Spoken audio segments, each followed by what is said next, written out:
Anita at One Horse Ranch Hoof Care again with a baling twine braid project. This will be 6 strings. So what you're going to have is a finer round braided end work. So this has no core in the middle. The only core you're going to have in the middle is what your pieces are when you add in. This is the 2 color, of course, and here's the pattern of that with just 2 strings of color at the top or wherever in the middle, but you want them side by side. So we're going to start with, for 15-foot rope, you'll need 18 strings. You want all your strings cut at the knot so you're not having to fight them through your work. So you want those up and out of the way. Scatter them about 6 inches apart. So when you're working your braid down, you come across a short one, you add in, come across the next short piece, you add it in. That eliminates the big clump of add-ins at one point in your work. Excuse me. So we're going to scatter, tie your knot, and half hitch or anchor it somehow to a stable post, stable chairs. This chair is always good. So here I've got kind of different shades of blue. So I've got 2 light blues here and 4 darker blues here. So what I'm going to do is I'm going to put one of the light blues on the other side. I didn't realize I had that. So my light blues are on the top, my darker blues are in the middle. So there is an official way to start this, but since we're going to have a braided knot at the end here, and we're going to bring back some of this work when we're done, and we're going to put the knot there, I'm not going to worry too much about it, but I'm going to try to keep my strings in order, okay? So you want to take a top one. So now since I'm right-handed, my left hand's going to do all the holding, my right hand's going to do all the work. So take your top string, and you're going to come behind, just like the 8th string, but you're going to come under one, over the middle one, and under the bottom one, and it comes on the lower side of the side you started. So you're all going to alternate sides. You're going to take this light colored one, come around the back, under one, over one, and then under this one. And I keep trying to work these a little snug at the top. It's not going to look like a whole lot at first, but as soon as you get a couple rows going, it'll even out nicely.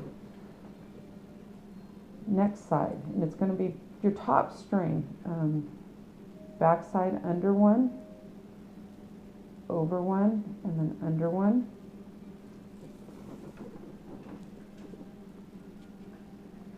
My thumb always is going to separate the two, so you have the top one under one, over one, and under one. I'm going to pull my strings through the bottom so they don't get braided together at the other end.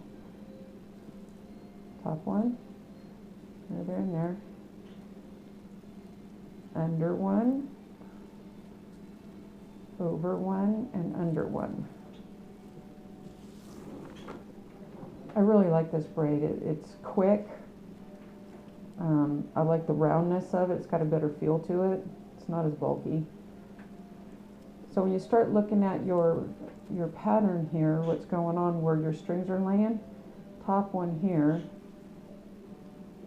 you get this one sticking out here, so you're going to want to go behind, under one, over one, under one. Pull your strings apart at the bottom, switch sides, take top one, under one, over one, under one. Straighten out your strings, under one, over one, under one. And what you start seeing is it starts coming around. And my light blue is starting a pattern. Let me go a little further, and then I'll show you what could end up happening, which will really throw you for a loop. If you're going along and then your strings do that, I'm still right, it's just it looks deceiving because the top string that's coming out here wants to drift. So be sure to just take your bottom one under and be sure all your strings are laying in proper order. But see how that can kind of mess you up? It's like, now where am I? So if you take this top one, it ain't going to happen. It's going to be messed up. So now when you come to this point, you know you've been braiding pretty well. Just be sure this is your middle string and this one is the one behind it. So now you have your under, over, under process. What you don't want to do is you don't want to accidentally drop this work because all your strings will unravel. And it's really hard to pick it back up and find where you left off. So what I do, I'll put a clip on it. So I've got my 3 strings on this side and my 3 strings on this side. So when I come back to pick up my work, it is ready to go. So now moving on, you continue this pattern until you come to your short piece. Now we're going to do an add-in. So I'm going to take my clip off, make sure my strings aren't doing goofy stuff. So I'm going to put those back in order. And I have a bird that's probably going to have a meltdown in a second. So my new string, I'm going to use blue just for the sake of showing you. Your knots are at the top, so you don't have to mess. There he goes. I hold it with either my thumb, because see, I'm going to come back with this one across. And what it's going to do is it's going to lock that blue in place. So I'm going to go under one, over one, under one. I'm going to keep that string in the middle and below, okay? I'm going to switch sides here. I'm going to go under one, over one, under one. And now that's pretty much locked into place, so it can't come out. So you got it around the back side. Make sure, see what happened here, the string drifting? Pull those apart, top one, under one, over one, under one.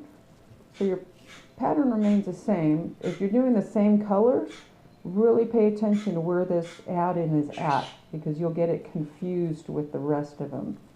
And you still want to be sure to watch and pay attention to where your short string is at.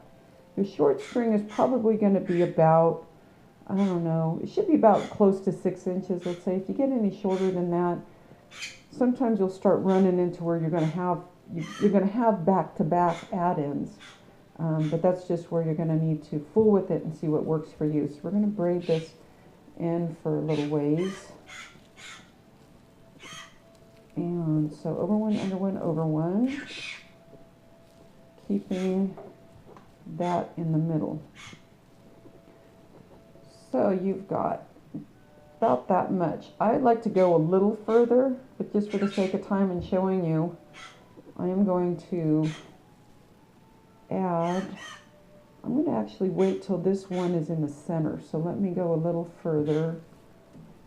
It makes it nicer, I think, the transition between the two. So it's in the middle, but I want it to be on the back side. I'm hoping you can still see this, or this will be a waste of time. So here it is. So it kind of lays against the blue one. So I kick out the yellow one, incorporate the blue one, okay? So now your yellow one, your short string, your shorter string is down the center, your add-in is in its place. And then I continue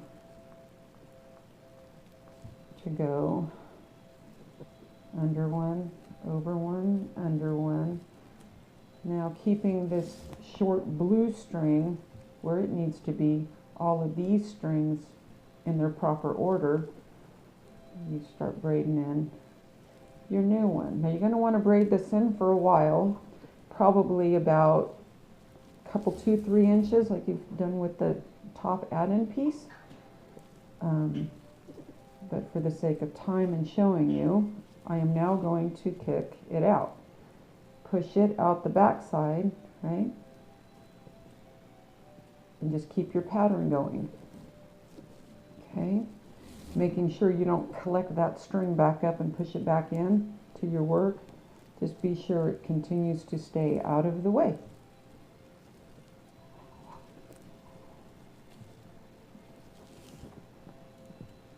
And making sure you don't drop your work and you don't end up with this look, because that threw me off at first. You want to keep your strings in order. And then, where did my clip go? And I always like to try to end everything off in the same direction. Take my clip, clip that off so I don't get messed up. And now the back side. So your rope is complete. You have all these strings. I just pull it up a little ways and then cut it off. I don't have scissors on me. If you cut it off here, when that string straightens out, it pulls the remaining, it sucks it back into the work so you don't see it. And the same goes for here too. Cut it and it pulls back into the work. So that's how you braid your 6 string and do an add-in, and you can find how to do the eyes and the knots. I believe are not part 3 of the how to braid an 8 string baling twine braid. Process is the same. Easier to do the eyelet on the 6 string than it is on the 8 string. Thank you for watching. Bye.